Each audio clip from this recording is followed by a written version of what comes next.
So, good day sir. My name is Jesus Kimajo from BSIT 2A. So, ngayon is papakita ko yung login system. So, with gagamit tayo ng Access. Ito, Microsoft Access.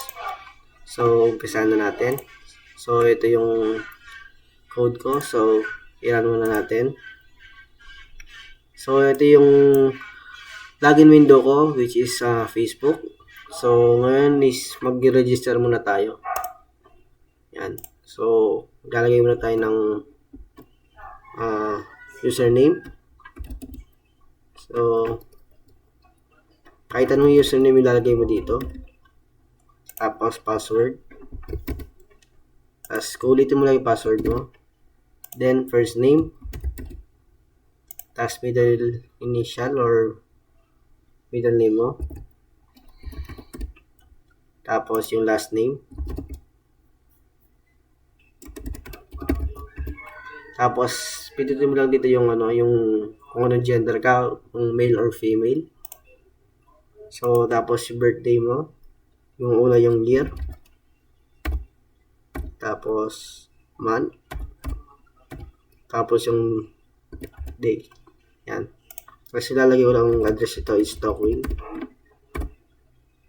Then, click register. Yun. Na-register na.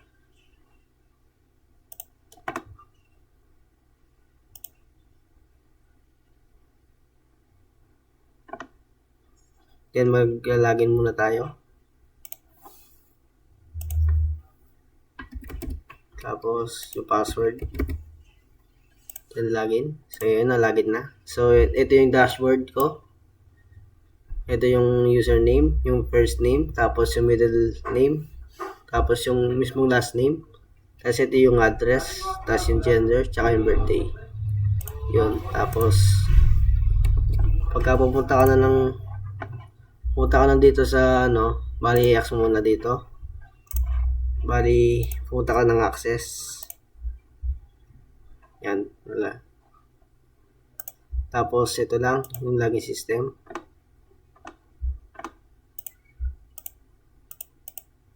Yan. Bali, yung i-register mo dun sa code mo, sa mismong Eclipse, dito. Kung ano yung register mo dito, mapupunta dito sa access. So, yun. Baga, matig na siyang mapupunta kasi nag-register ka doon. So, yun lang. Thank you.